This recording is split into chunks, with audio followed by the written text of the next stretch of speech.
Quero convidar você a abrir a sua Bíblia no livro de Gênesis, no capítulo 32.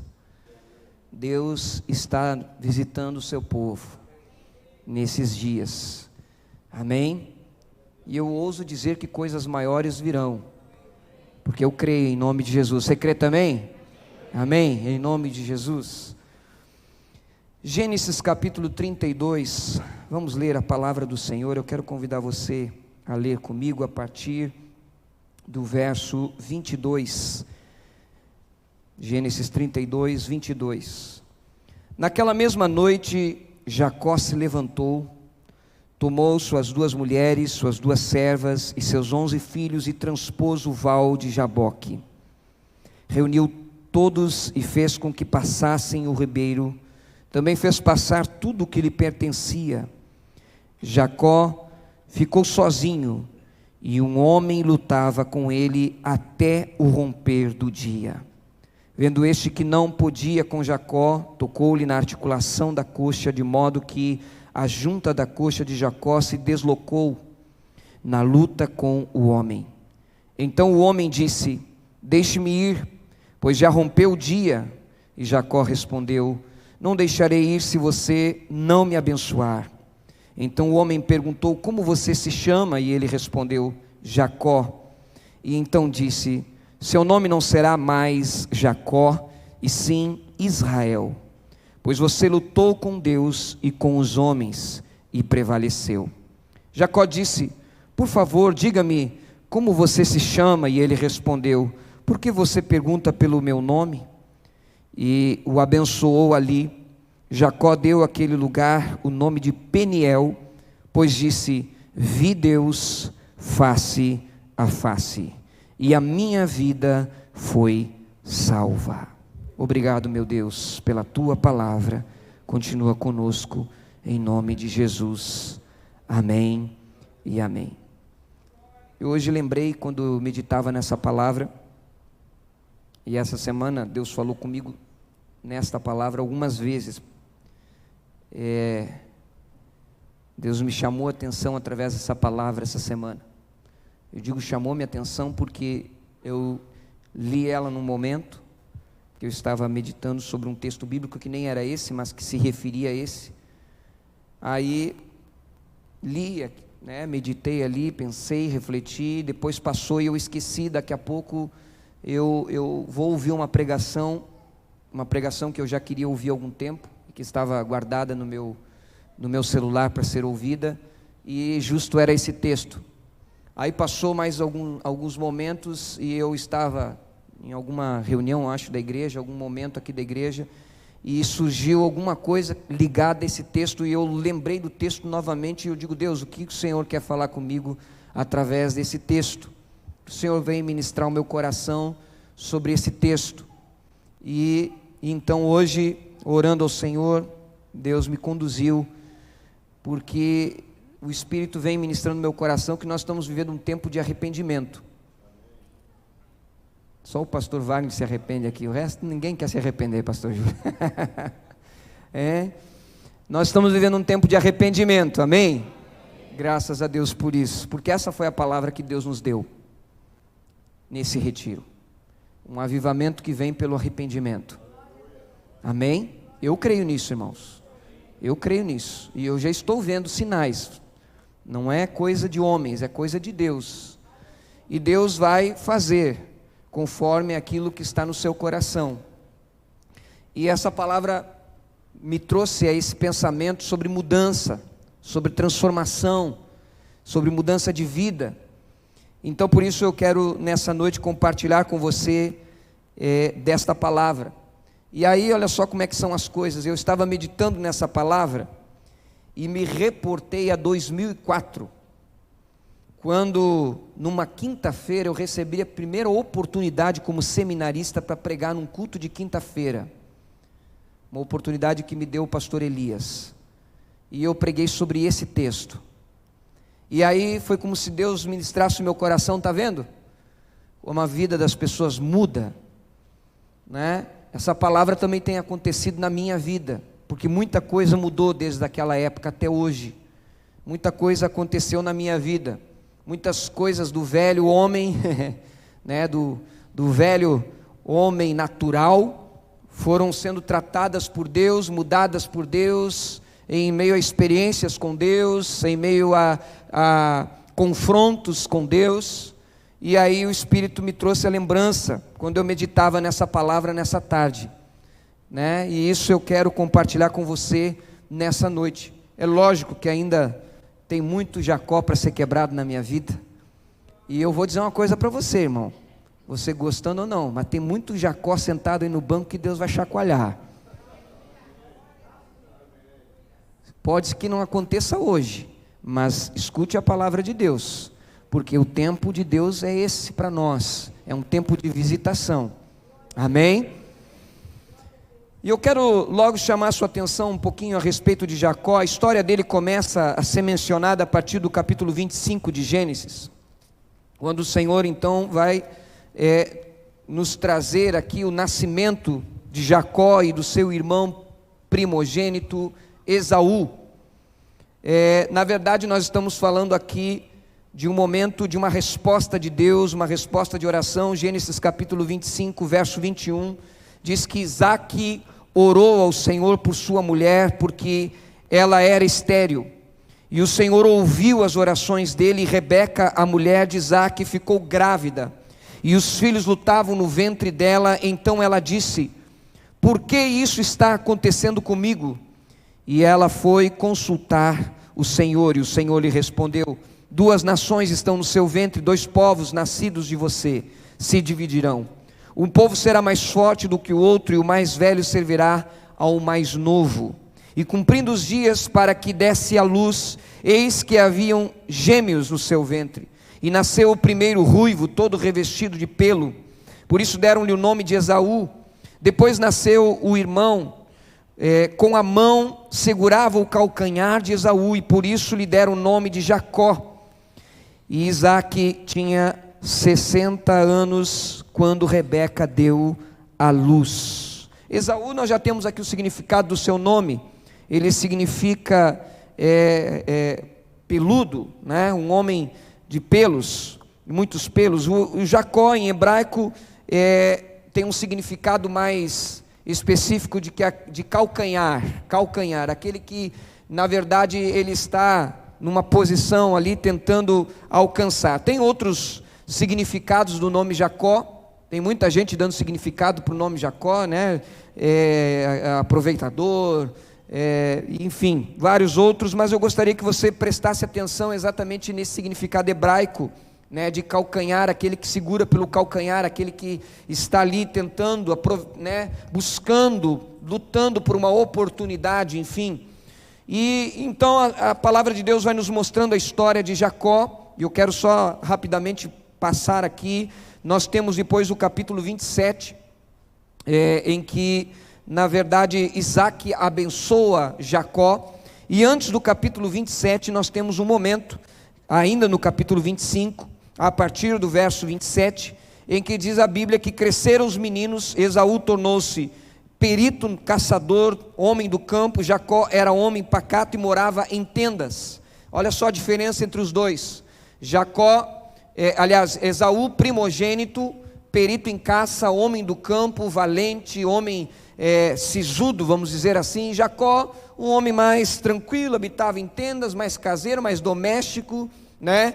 E lá um belo dia, Jacó, né, fez um ensopado, e Esaú então chega exausto do campo e lhe pede o ensopado, e Jacó, que é esse rapaz que já nasceu aspirando, buscando uma oportunidade, ele não perde a oportunidade que está diante dele.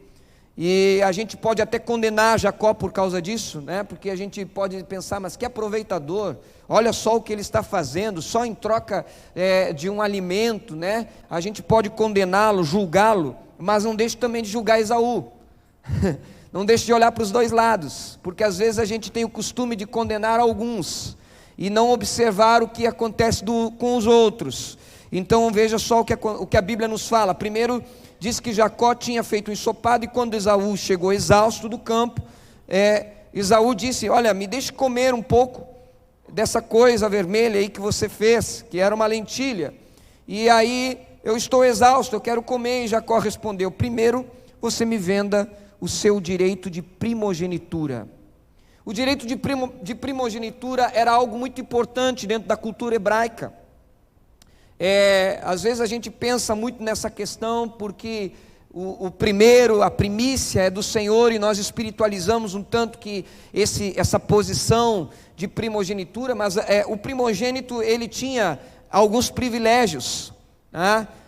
De acordo com a palavra de Deus, ele tinha uma parte maior da herança do que os irmãos, né? Normalmente os irmãos dependiam dele, ele era o primeiro, ele tinha que ser o primeiro para casar, o primeiro para isso, o primeiro para aquilo, ninguém podia passar por cima desse direito, era um direito exclusivo, era um direito especial, pensando humanamente falando, racionalmente falando. Por exemplo, se um pai de família se ausentasse da sua casa, então o primogênito é quem assumia a responsabilidade da família. É mais ou menos assim em alguns lares ainda hoje, né? Mas essa era uma realidade do contexto hebraico, e então era muito importante esse direito de primogenitura. E a impressão que nos dá, né, é que Jacó parece que já lá no ventre estava brigando por isso, brigando por esta primogenitura. Lembre-se que quando Isaac orou por sua esposa Rebeca para que ela pudesse ter filhos, porque ela era estéril, né? A Bíblia diz que ela fica grávida e os bebês, eles lutam, eles estão ali dentro do ventre, parece que até numa batalha meio que corporal. Nós podemos até dizer que esse Jacó já é um homem que luta pelo direito de primogenitura já dentro do ventre, tá?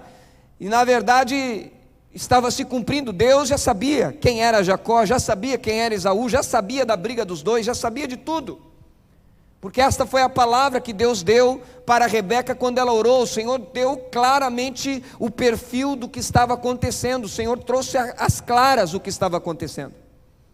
Então, quando nós vemos todo esse contexto, nós percebemos que o que Jacó está fazendo aqui fazia muito sentido dentro da sua personalidade. Já era algo que talvez ele carregou desde pequeno, desde o berço. A Bíblia também nos fala, no capítulo 27, que Isaac tinha um filho mais predileto, que era Esaú, e Rebeca tinha outro filho mais predileto, que era Jacó. Então você vê que essa situação acirrada já estava presente dentro de casa, já era um contexto muito complicado. Aí Jacó vai lá, está preparando sua lentilha, bem tranquilo. Chega Esaú do campo, cansado. Esaú está louco de fome, diz: eu quero. Não, primeiro você me dá o seu direito de primogenitura. E qual foi a resposta de Esaú? Ele diz assim: estou morrendo de fome, de que me vale o direito de primogenitura? Então Jacó disse: primeiro jure. O Jacó não era bobo, né? Vamos no cartório da época. Né? Primeiro jure. E Esaú jurou e vendeu o seu direito de primogenitura a Jacó.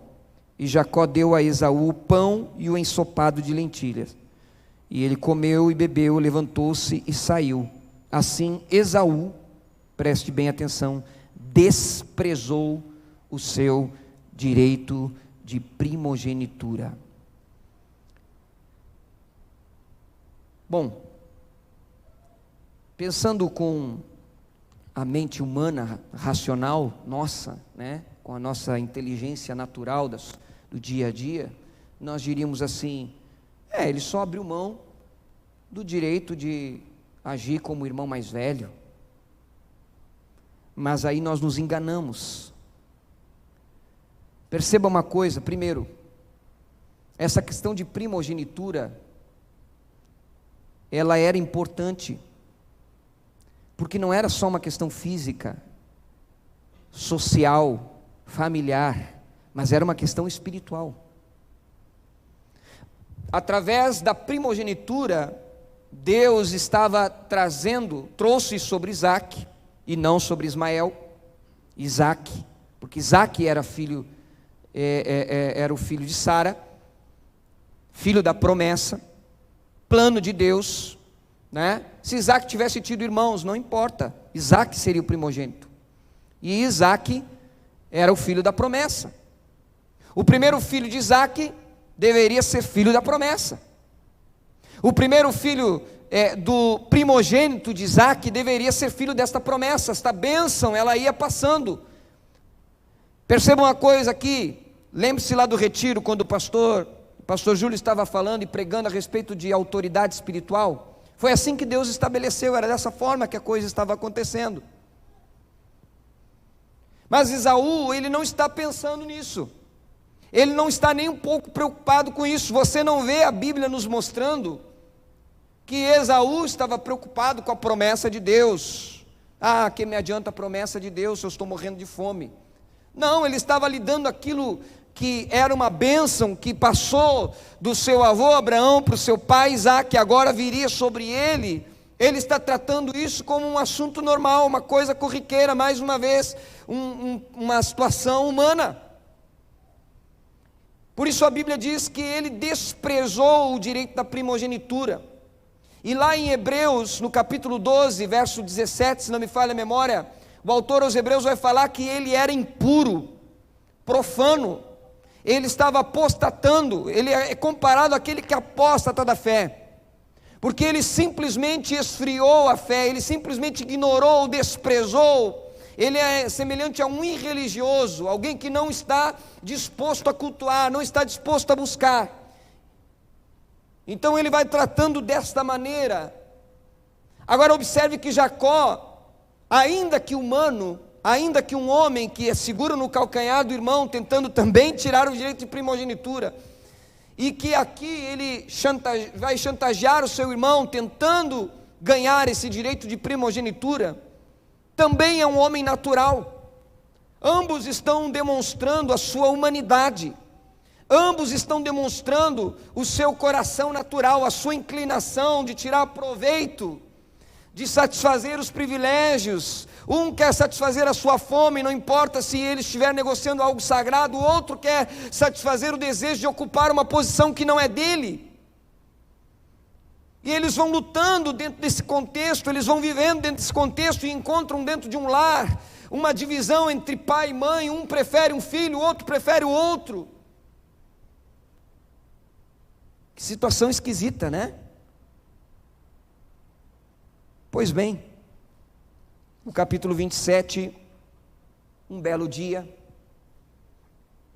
Isaac pensou que ia morrer. Achou que estava chegando o seu tempo, os olhos dele já não enxergavam, e aí ele vai e chama Esaú, e diz: meu filho,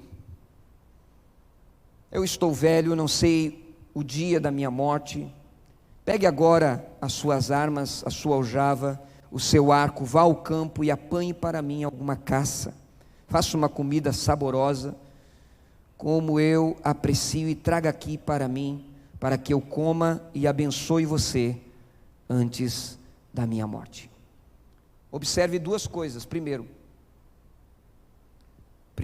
Esaú negociou o direito de primogenitura, mas não bastava simplesmente ter o direito, também receberia a bênção. A bênção é uma palavra profética que Deus leva muito em consideração da boca de um pai para o filho. Esta palavra no mundo espiritual tem um peso enorme. E então, dentro desse contexto, Isaac, percebendo que ia morrer, pensou: bom, já está na hora de eu abençoar meu filho, porque se eu morrer, ele não só é primogênito de direito, como também ele vai ser o primogênito porque eu o abençoei. Então ele chama Esaú, e ele diz para Esaú: vai ao campo, caça, pega a sua caça, faz algo bem saboroso, traz para eu comer. E quando Esaú vai e se movimenta para isso, verso 5 diz a Bíblia: Rebeca esteve escutando enquanto Isaac falava.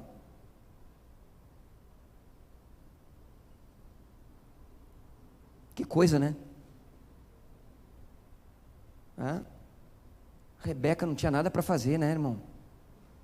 Lá ouvindo, cuidando tudo, né? Estava ali, escutando, não é da minha conta, mas eu vou ouvir, né? Vá que seja da minha conta também. E ela lá, né? Ouvindo. Aí ela percebeu que Isaac ia abençoar Esaú e não. Na verdade, Rebeca tinha suas razões. Preferia o filho mais novo, Jacó. Essa era uma das razões, certa ou não. A segunda coisa, Rebeca tinha uma dificuldade enorme com as noras. Ela não era muito feliz com as noras, e a Bíblia fala sobre isso, né? Que isso trouxe muita tristeza para o coração de Rebeca, né? Capítulo 26, verso 34, quando Esaú tinha 40 anos de idade, tomou por esposa Judite, filha de Beri, Eteu, e Basemate, filha de Elon, Eteu. Essas duas se tornaram amargura de espírito para Isaque e para Rebeca. Olha a expressão, amargura de espírito, não é nem de alma. A Bíblia está dando uma ênfase que já é talvez uma raiz de amargura mesmo.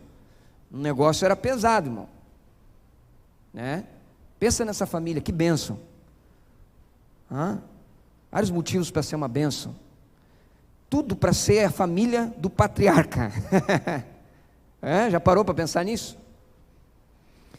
Então, dentro desse contexto todo, a Rebeca lá pensou, não, eu não vou deixar isso assim, eu vou dar um jeito. E ela foi, encontrou Jacó, chamou ele, vai lá, né? Vai no campo, caça alguma coisa, prepara um negócio bem saboroso, traz para o teu pai, porque ele vai abençoar, ele vai te abençoar. Não, mãe, ele não vai me abençoar. Como é que ele vai me abençoar? Ele não enxerga, meu filho. Não enxerga mais nada. Mas ele vai tocar no meu braço, ele vai procurar os pelos de Esaú. Esaú é peludo. A gente põe um peleguinho por cima. Vamos traduzir aqui para o gaúcho, né? Vamos botar um peleguinho por cima, né? Pensa se não era peludo esse rapaz, né? E aí, vamos colocar um negócio por cima ali, uma pele de um animal, ele vai tocar e vai pensar que é... Mas e a voz dele? Não, é disfarçada na voz dele. Aí Jacó não estava muito afim, mas também era um homem oportunista. Porque o que dois não quer, um não faz. Aliás, o que um não quer, dois não faz. Ela encontrou no coração de Jacó uma certa aceitação, e então ela vai e semeia isso no coração do filho. O filho vai lá e faz mais rápido que o Esaú. Eu fico pensando, o Esaú de certo estava lá caçando, dizia assim, não, mas esse bichinho não vai ser muito saboroso não, vou procurar outro melhor, porque eu vou receber uma bênção, né? Eu vou procurar uma coisa assim, e enquanto isso Jacó, o primeiro que encontrou foi, ele não estava, era querendo perder tempo, e aí ele foi, preparou, chegou lá para o pai meio desconfiado, né? Jacó chega lá, e aí quando ele preparou o cabrito, preparou o animal, então, verso 17, capítulo 27, ele diz, entregou a Jacó seu filho a comida saborosa. Então entregou a Jacó seu filho a comida saborosa e o pão que havia preparado, e Jacó foi a seu pai e disse, meu pai. E ele respondeu, fala, quem é você, meu filho? Jacó respondeu a seu pai, sou Esaú, seu filho primogênito. Fiz o que o Senhor ordenou. Levante-se, por favor, e sente-se e coma da minha caça, para que depois o Senhor me abençoe. E aí Isaac, meio assim, perguntou, como foi que você conseguiu achar essa caça tão depressa, meu filho? Ele respondeu, porque o Senhor, seu Deus, a mandou ao meu encontro, Quando a gente dá um jeitinho, diz assim, não, foi Deus que me abençoou. Não é meu, mas foi Deus que botou no meu caminho. Eu já vi umas coisas assim, não sei se você já viu, mas eu já vi. E Deus lá de cima olhando, né, e pensando assim, camarada, usando meu nome, hein? Muito bem, vamos em frente. E aí ele diz assim, Isaac diz, chega mais perto para que eu o apalpe, meu filho, e veja se você é meu filho Esaú ou não. Veja que Isaac estava bem resistente. Aí ele chegou mais perto, se aproximou, apalpou. A voz é de Jacó, mas as mãos são de Esaú. E não o reconheceu, porque as mãos realmente estavam peludas, como as de seu irmão Esaú, e o abençoou. E então perguntou, você é mesmo meu filho Esaú? E ele respondeu, eu sou. Acontecendo essa situação, logo chega quem? Sai Jacó, entra Esaú, com a caça, com tudo pronto, e ele chega diante do seu pai, e ele vem receber a bênção. E aí Jacó, não, parei só um pouquinho, mas quem é que, Isaac, mas só um pouquinho, mas quem é que esteve aqui? Alguém chegou antes e eu abençoei. Quando ele diz, alguém chegou antes e eu abençoei, a Bíblia diz que Esaú dá um grito de ira, de tristeza, e ele então reage àquilo, ele sente uma comoção, ele fica mexido, incomodado, e Esaú, cheio de amargura, e aí ele diz assim, abençoa-me também a mim, pai. Mas Isaac respondeu, seu irmão veio e com astúcia tomou a bênção que era sua. Observe a expressão astúcia. Está vendo? Tudo construído pela força humana, pela carne. Tudo edificado pela carne, construído pela carne. Então Esaú fica furioso. E ele tenta ser abençoado, e ao invés de ser abençoado, ele leva uma maldição de graça. Ao invés de ele sair dali abençoado, ele sai amaldiçoado. Olha, você vai viver longe aí, você vai ser peregrino, você vai servir o seu irmão mais novo. Tudo que ele não queria, sobrou para ele. E ele chorou amargamente, o autor aos Hebreus diz, que ele chorou amargamente e não encontrou lugar de arrependimento. Aí nós ficamos entre, será que foi um choro de remorso, ou realmente ele estava tentando se arrepender, mas ele apostatou tanto, ele desvalorizou tanto aquilo que era espiritual, que não era só material, que o seu coração não conseguiu, não teve a capacidade de encontrar lugar de arrependimento. E aí a gente não pode jogar essa responsabilidade para cima de Deus. Deus não o perdoou, Deus não foi misericordioso, não. O texto diz que ele não achou lugar de arrependimento.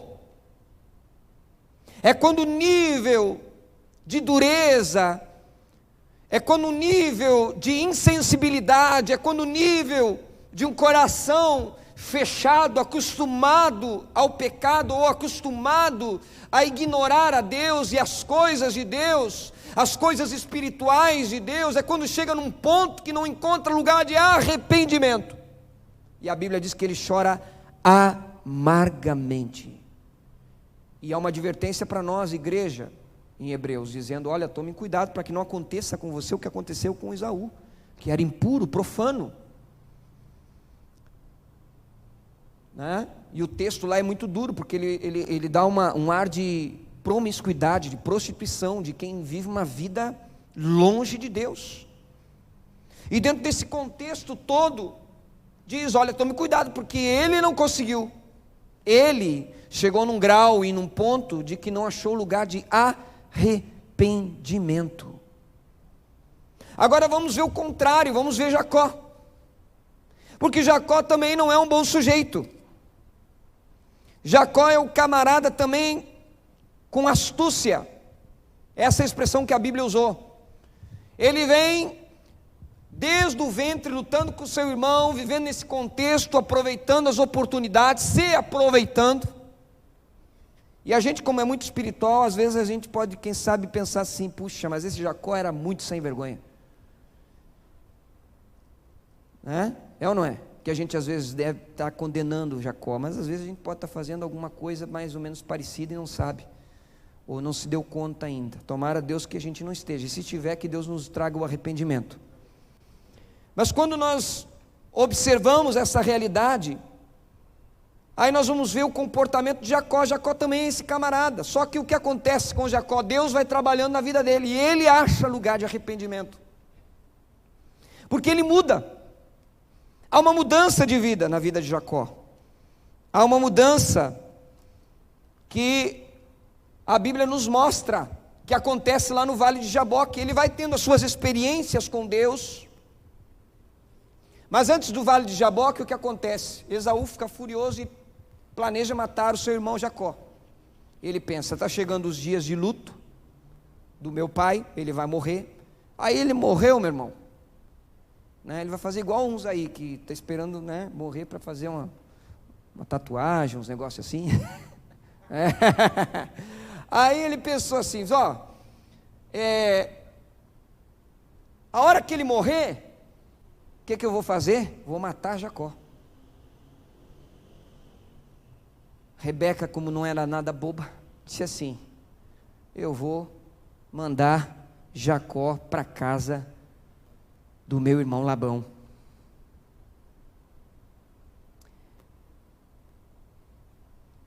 Aí ela vai, prepara, dá um jeito, Jacó se despede do pai e vai para encontrar o seu titio Labão.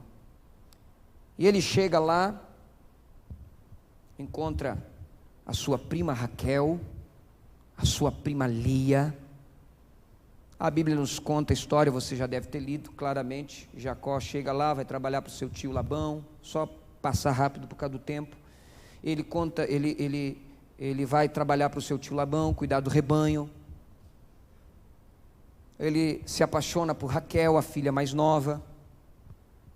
E aí ele vai e faz um negócio com Labão, Ele vai lá e diz: olha, vou trabalhar aí 7 anos. 7 anos para casar com a Raquel. É o meu dote, vamos dizer assim, E Labão não é bobo nem nada, disse assim: gostei desse negócio aí. Então tá, vamos fechar o negócio.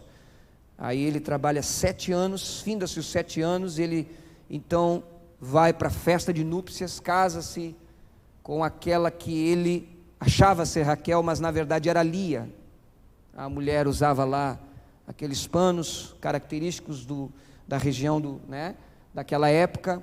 Não se viu o rosto da noiva no casamento. Ele se casou com Lia, achando que estava se casando com Raquel. Ele, no outro dia, que nessas festas eles bebiam muito, e aí ia para a noite de núpcias. No outro dia o camarada acorda, olha assim: não foi contigo que eu casei, uma coisa está errada, eu vou ter que ligar para o saque, entregar o produto errado. E ele vai contender com o seu tio Labão, agora seu sogro. E ele vai, contende com o seu tio Labão, e não, é o seguinte, aqui o nosso costume é outro, a gente casa primeiro a mais velha, depois a mais nova. Se quiser, trabalha mais 7 anos e leva a outra, promoção.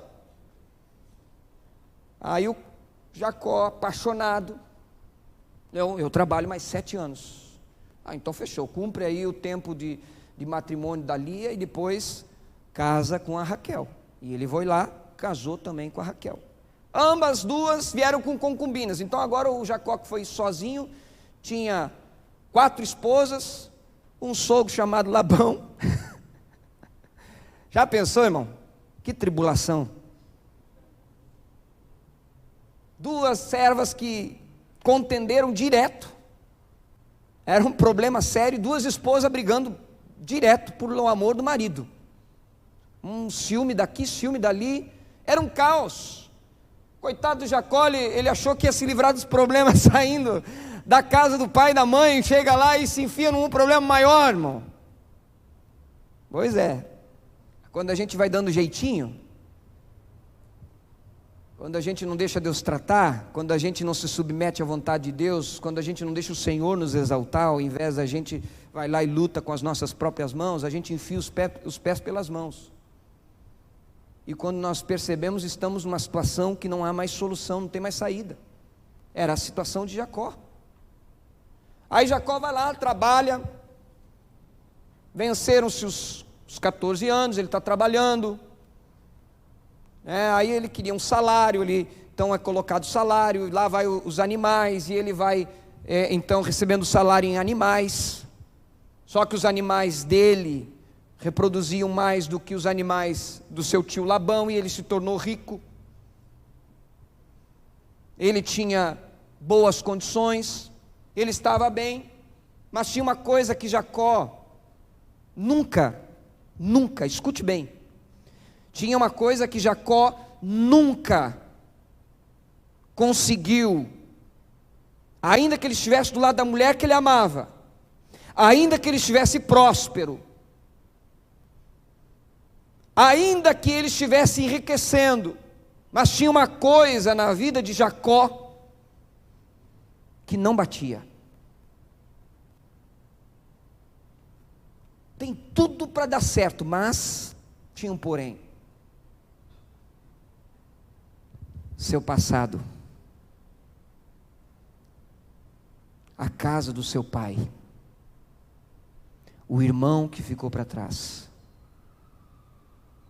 a falta de perdão, a falta de graça. Isso é muito sério. Davi chega a dizer que a graça é melhor do que a vida. Ter vida e não ter graça, aquela situação mal resolvida. E então Jacó começa a trabalhar na sua mente o desejo de retornar para a casa do pai. Ele vai trabalhando, ele fala com as suas esposas, ele faz os movimentos para retornar com a resistência de Labão. Depois você pode ler tudo isso.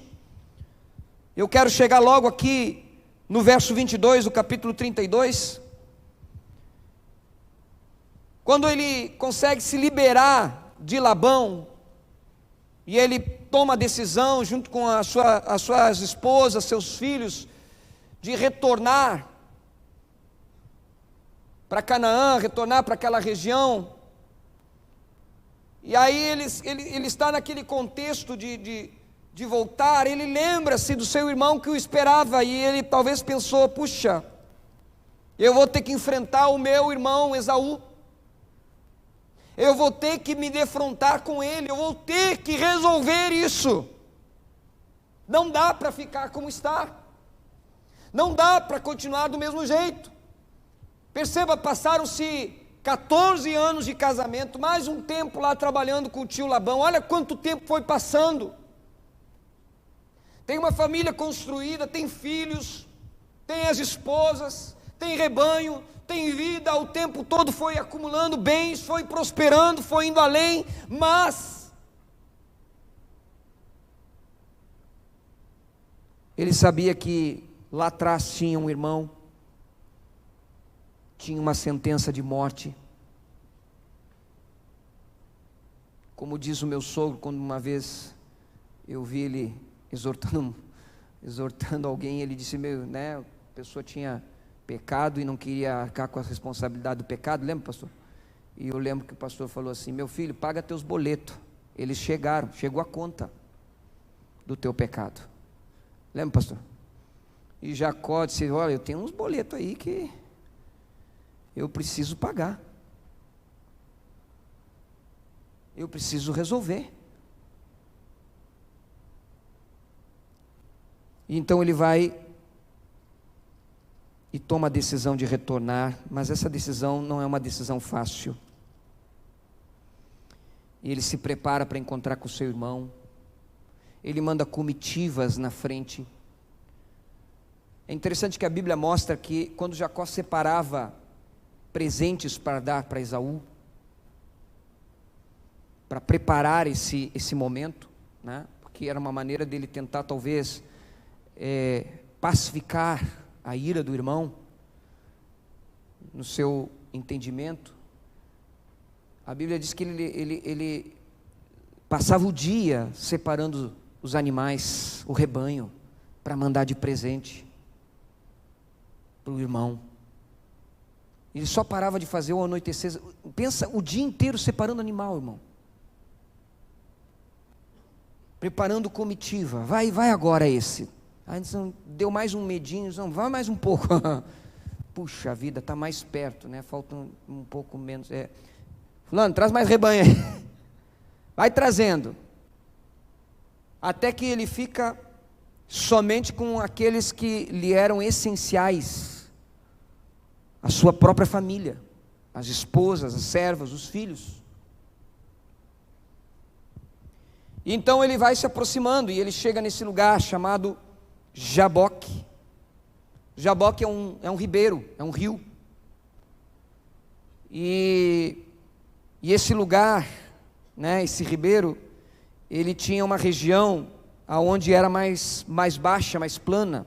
Por isso que a Bíblia fala o val de Jaboque, o vale, um lugar mais tranquilo, onde a água não ficava tão alta, ela se espairava, vamos dizer assim, né? Como se criasse uma espécie de uma passagem. Então por ali era mais fácil atravessar tudo que ele tinha. Ali ele atravessou tudo que ele tinha. O verso 22 diz que naquela mesma noite Jacó se levantou, tomou suas 2 mulheres, suas 2 servas, seus 11 filhos e transpôs o val de Jaboque. Reuniu todos e fez com que passassem o ribeiro. Também fez passar tudo o que lhe pertencia. E o verso 24 diz que Jacó ficou sozinho. Sozinho. E um homem lutava com ele. Aqui a gente tem uma situação bem interessante. Primeiro, ele ficou sozinho. Não existe mais ninguém, humanamente falando, que houvesse ficado. A Bíblia faz questão de frisar. Ele ficou sozinho. Talvez ele ficou ali e pensou, vou orar mais um pouco, me preparar para aquele encontro de amanhã, né? Aquela situação. Nós pastores temos não sei, eu acredito que o pastor Wagner, o pastor Júlio tem esse mesmo sentimento. Às vezes a gente vai lidar com uma determinada situação, uma reunião, uma coisa que é meio tensa, o assunto é meio complicado, né? E a gente já começa a se preparar em oração. A gente vai orando e vai pedindo discernimento para Deus, e a gente vai se preparando para aquele momento, para aquele encontro. E eu imagino que Jacó fez mais ou menos a mesma coisa. Ele foi amadurecendo para aquele momento, para aquele encontro. Só que ele estava sozinho e lutava com um homem. Era a luta de um homem só. Porque o outro que lutava com ele não era um homem. Era um anjo. Era um anjo que nós, observando os textos, vamos pensar um pouco a respeito dessa luta. Primeiro, ela não é uma luta simplesmente natural, ela é uma luta espiritual. Oséias, profeta Oséias, capítulo 12, verso 4, vai falar a respeito disso, que Jacó lutava em súplica, em oração, com lágrimas. A luta foi muito mais do que física. Ela moveu a alma, ela moveu o espírito, ela envolveu totalmente o ser de Jacó. Era um desgaste muito grande. Então não era simplesmente uma luta humana, mas espiritual. Então isso nos mostra que o homem que estava lutando com Jacó não era um simples homem. Já não era alguém da sua família, dos seus servos, mas era alguém diferente. E ele luta com este homem. E ele luta, ele está orando, ele está em lágrimas, ele está se esforçando, ele está perseverando nessa luta. E a Bíblia mostra que ele lutou muito tempo, ele lutou com o homem até o romper do dia.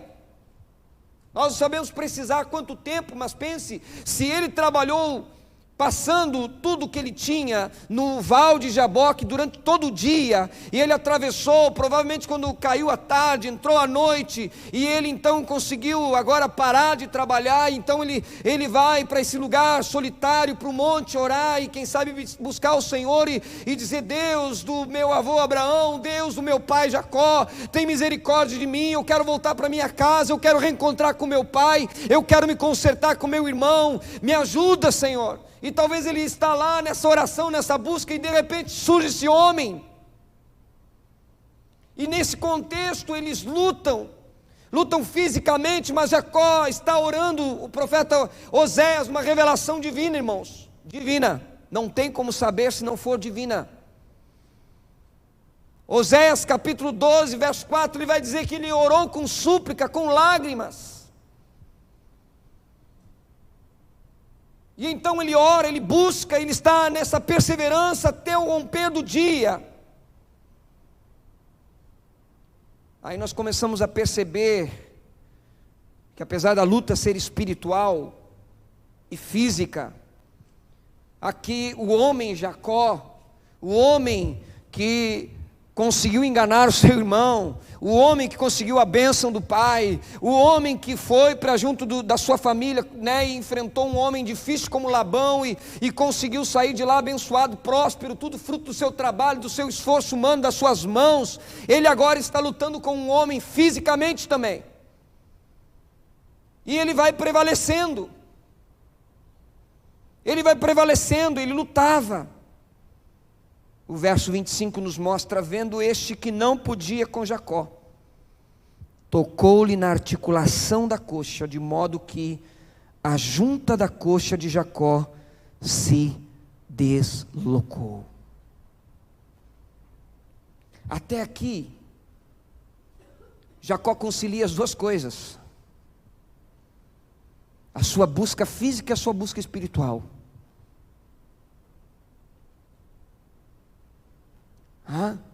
Uma mão na Bíblia, outra na espada.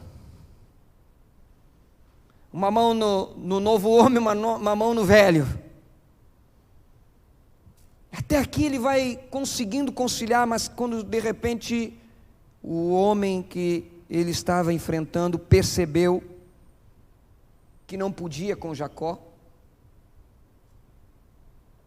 E aqui a questão não podia com Jacó, irmãos, entenda bem o que eu vou dizer, não podia no sentido de que ele seria derrotado por Jacó, que isso é um engano.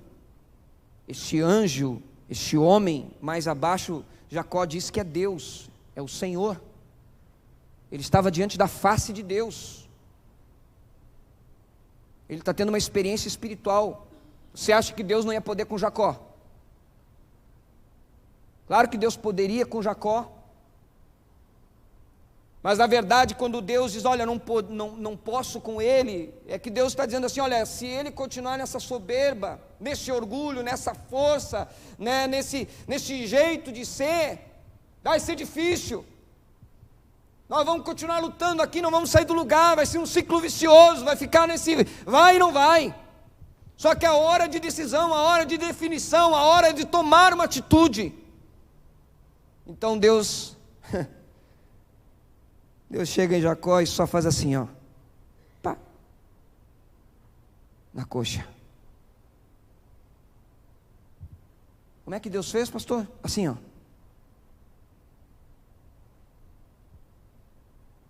Mágica? Não.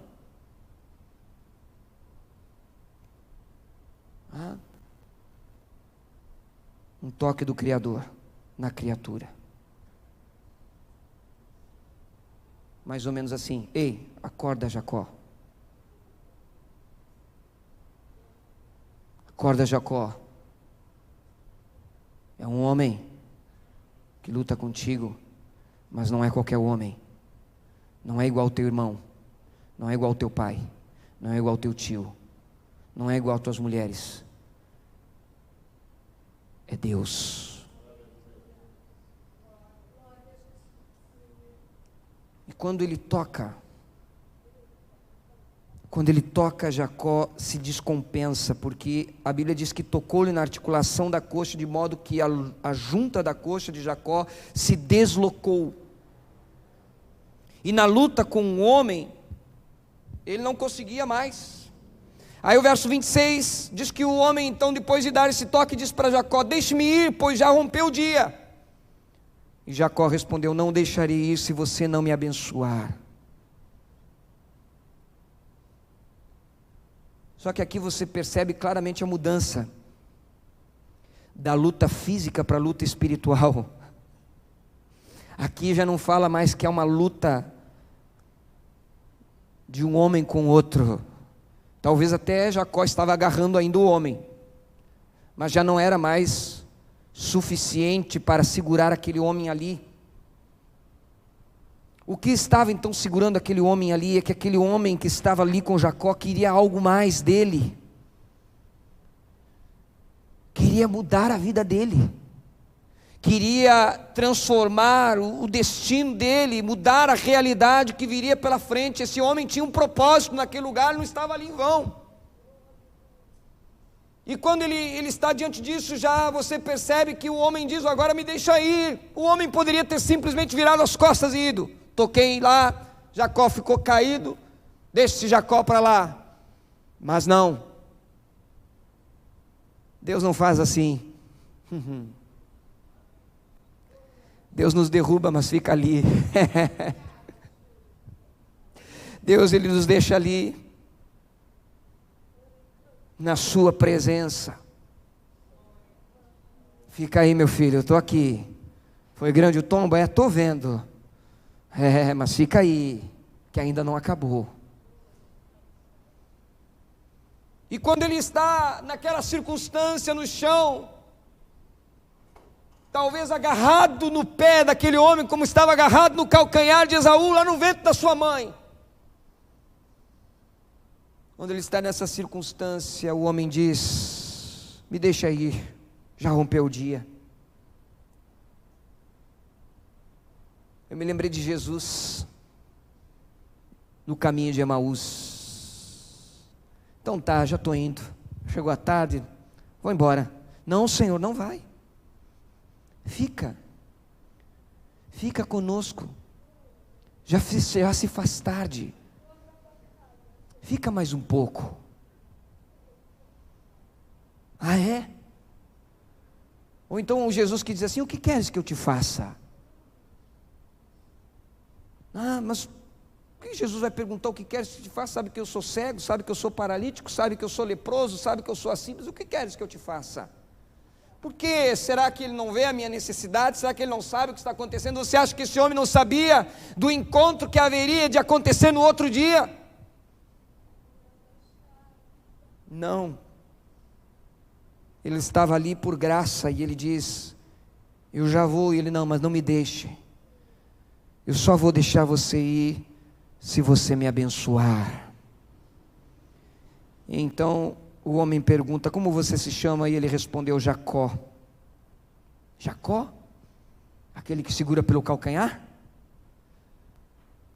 Jacó, aquele que engana, aquele que usurpa? Aquele que já nasceu assim?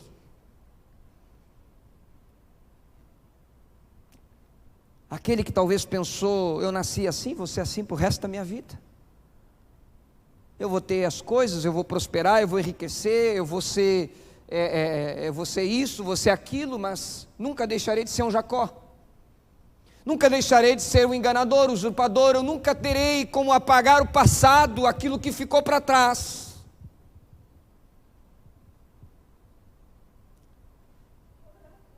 Mas a palavra que o homem dá para Jacó é: seu nome não será mais Jacó, e sim Israel, pois você lutou com Deus e com os homens e prevaleceu.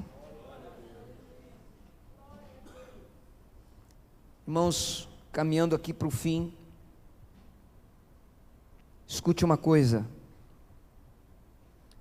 Primeiro, que o único que pode mudar nomes é Deus.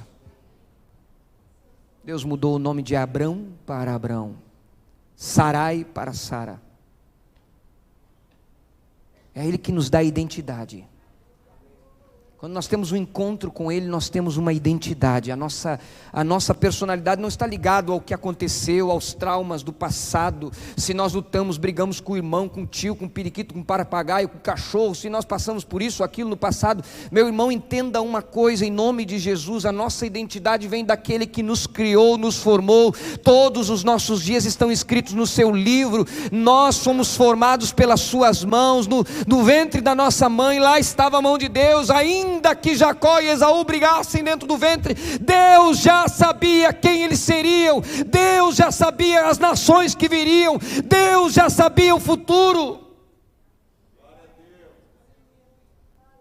Eu passei por um trauma, pastor, eu passei por uma luta, pastor, eu não consigo, eu vou ser sempre assim, meu irmão. Onde estava Deus quando você passou por isso? Eu vou dizer para você, Deus estava no trono, Deus já sabia, Deus é soberano, Deus estava cuidando de você, e Deus pode mudar aquilo que os homens não mudam. Se você não sabe como você vai sair dessa jaula, desse cárcere que você se colocou, Deus sabe tirar você daí.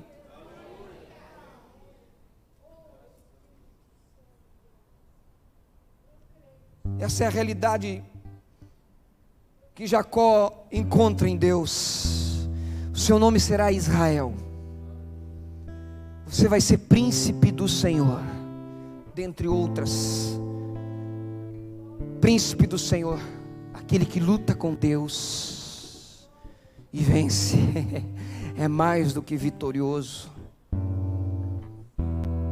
Aquele que não é mais abençoado pela força do braço, mas é abençoado pelo céu, é abençoado pela palavra que vem do alto, é abençoado pelo Deus Todo-Poderoso, que dá uma palavra de ordem, diz: a partir de agora a sua vida é assim, a partir de agora a sua vida mudou, a partir de agora a sua vida tem um outro destino, um outro contexto. E então Jacó, naquele momento maravilhoso, então ele diz: por favor, diga-me, como você se chama? Ele não tinha tido ainda a oportunidade de saber quem é que estava com ele. Talvez Jacó queria ouvir: eu sou o Deus Todo-Poderoso. Veja que Jacó é um homem acostumado a ver anjo, irmão, a ver anjo subir e descer. A sua história é marcada por experiências sobrenaturais com Deus. Ele queria saber quem era. E o Senhor responde para ele: por que você me pergunta pelo meu nome? E o abençoou ali. Jacó deu àquele lugar o nome de Peniel, pois disse: vi Deus face a face, e a minha vida foi salva. Salvo do que, pastor? Salva do passado, salva do pecado, salva de uma vida longe de Deus e da vontade de Deus, salvo de ganhar as coisas através do truque, do golpe, salvo de ganhar a vida através de artimanhas, de astúcia. Agora ganha de Deus. Agora ganha de Deus. Agora ganha de Deus. Você não entendeu, irmão? Agora ganha de Deus. É abençoado por Deus. É próspero por Deus. Tem uma família abençoada por Deus, tem um casamento cuidado por Deus. Tudo é diferente porque agora vem de Deus, não vem daqui.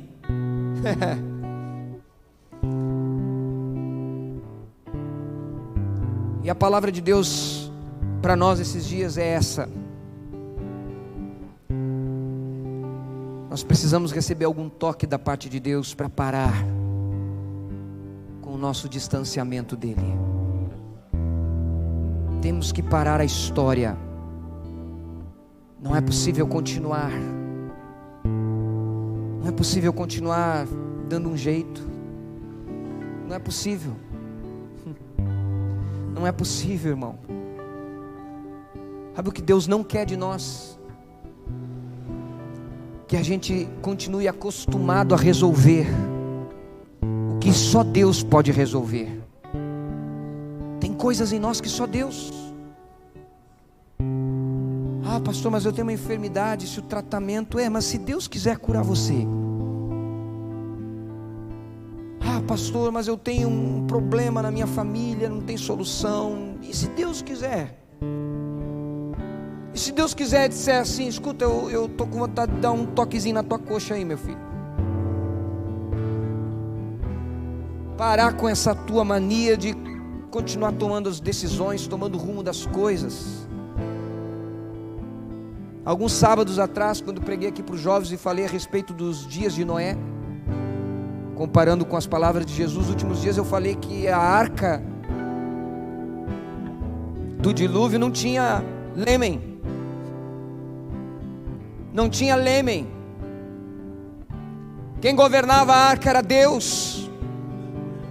Era o dono do projeto, era o dono da obra, era aquele que tinha o controle de tudo. Na nossa vida não é diferente quando nós estamos salvos em Cristo, quando nós estamos debaixo da mão de Deus, quando nós estamos diante da graça, estamos sendo confrontados para tomarmos uma decisão na nossa vida. Não tem leme. Ou você se entrega, ou você se entrega. Ou você confessa, ou você confessa. Ou você deixa de ser Jacó e vira Israel, ou você vai continuar sendo Jacó para o resto da vida.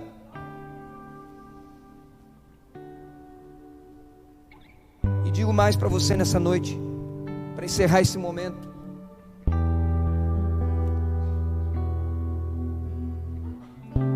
Esse Jacó no outro dia se apresentou na frente do seu irmão,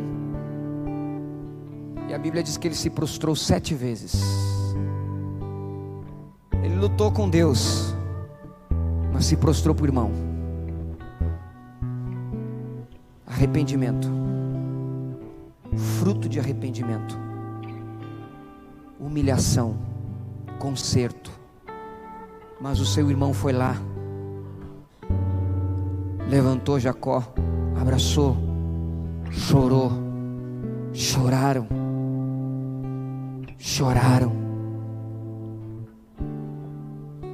e restauraram o seu relacionamento.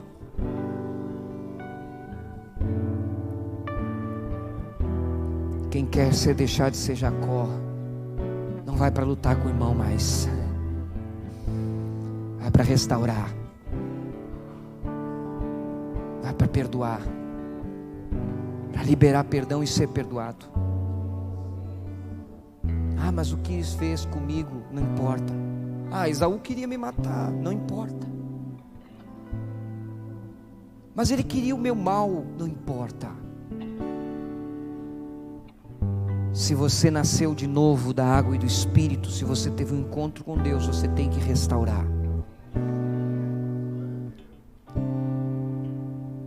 Porque nós não podemos ficar no ciclo vicioso, pensar que o jaboque dura a vida inteira, ficar só lutando com Deus. Você acha que você vai chegar aonde lutando com Deus?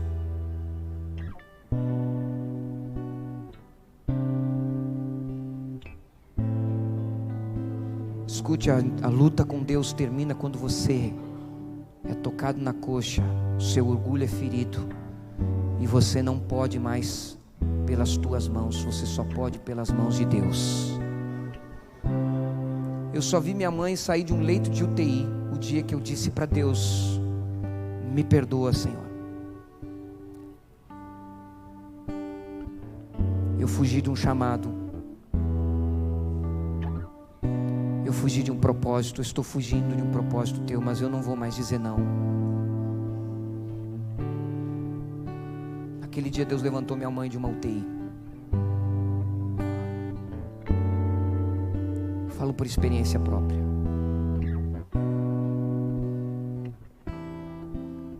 A minha vida ministerial só prosperou o dia que Deus me disse: Felipe, eu quero mais. Ainda aqui do lado, orando uma manhã, e Deus disse: eu quero mais. E eu sabia qual era o mais que Deus queria. Que eu me lançasse no ministério. Aí chegou aquele final de ano e eu fiz um propósito com Deus. Eu disse: Deus, se eu for para o concílio e eu for transferido, eu vou. Aonde o Senhor me mandar, eu vou ir. Eu cheguei no concílio, primeiro dia me chamaram. Perguntaram para mim assim: Felipe, você está disposto a sair de Livramento? Eu disse sim. Aí eu dei uma de Jacó, pastor Júlio, e disse assim: minha mãe, meu pai tem idade, minha mãe enfermidade, de preferência que não seja para muito longe. E o pastor Rogério, que foi uma das pessoas que me procurou, disse assim: 1.200 quilômetros para ti é longe, meu filho. E eu disse: tá de brincadeira. Aí vocês estão de sacanagem. Ele e o pastor Elias. O pastor Elias dá aquele sorriso. Pastor Rogério.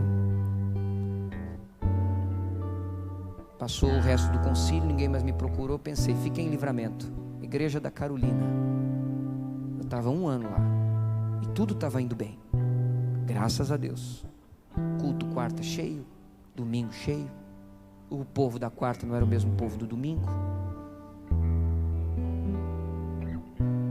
Aí chegou o sábado de noite, nomeação domingo de manhã. Eu estou lá no meu quarto, me arrumando para dormir, nós conversando, os gaúchos tudo reunidos lá, tomando mate, brincando. Daqui a pouco bato na porta do quarto um rapaz, na época um colaborador, né, que nós tínhamos os colaboradores. O Felipe de Livramento aí, sim, está sendo chamado lá agora em tal lugar. Aí lá fui eu. Cheguei lá e a primeira palavra que eu vi foi o seguinte: o negócio é o seguinte, meu filho, tu tem até amanhã de manhã para tomar uma decisão. Se você vai ou não sair de Livramento. Você tem toda essa madrugada para orar. Amanhã de manhã eu vou te chamar e eu quero saber qual é a tua resposta.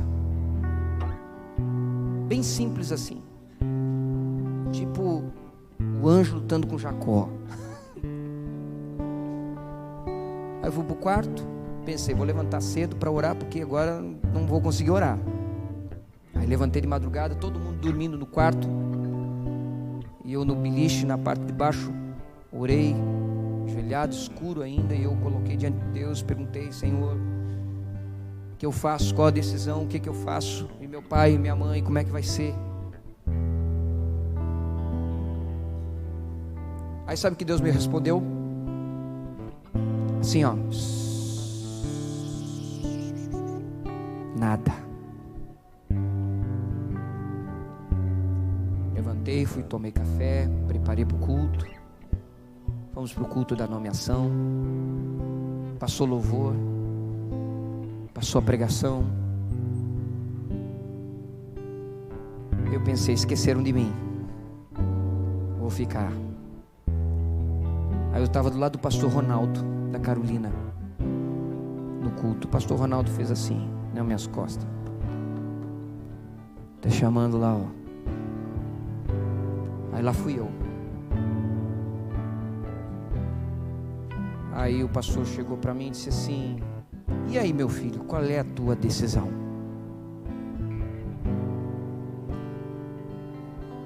Eu lembrei da minha oração quando Deus disse: eu quero mais.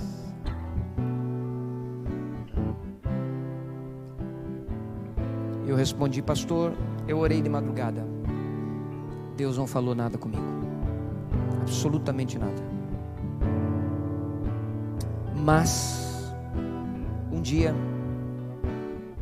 Deus me chamou e eu disse sim. E eu me apresentei na comissão ministerial. Eu assinei um documento chamado Declaração de Próprio Punho. nessa declaração eu disse que eu me submetia à itinerância da Igreja Metodista Wesleyana. Se o bispo Simvaldo me mandar, eu vou entender como de Deus, eu vou ir. Tá bom, meu filho, era só isso que eu queria ouvir. Ele saiu dali, entramos para o culto, cantando o hino para a nomeação.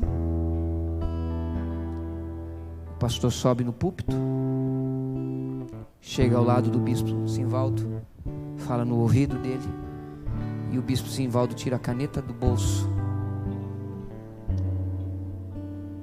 e anota meu nome lá.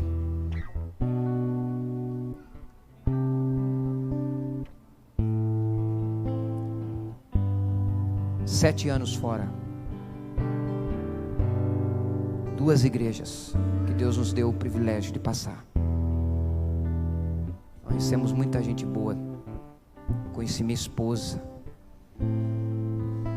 A primeira noite que eu dormi fora de casa, eu tive uma experiência com Deus. Naquela noite o Senhor falou comigo. Eu orei porque eu estava muito preocupado, muito ansioso, pensando no meu pai e na minha mãe. Naquela mesma semana minha mãe passou mal um dia à noite. Nós corremos com ela para o hospital.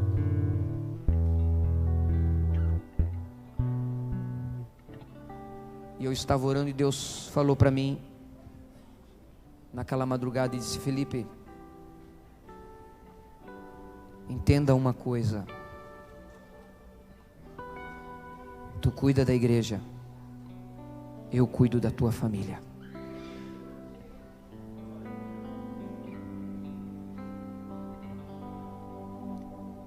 Sete anos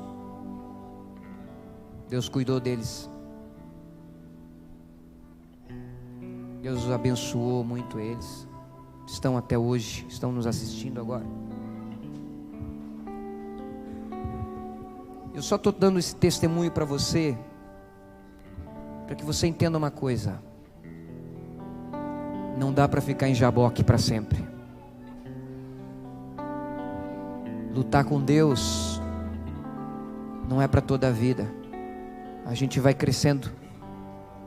Jacó se torna um homem abençoado. Seu filho José, governador do Egito. Promessas de Deus se cumpriram na vida daquele homem, mas ele não ficou no Jaboque a não ser aquela noite. E Deus está dizendo para muitas pessoas aqui: tem gente que está em Jaboque há muito tempo e não toma uma posição, mas é noite de mudar de nome.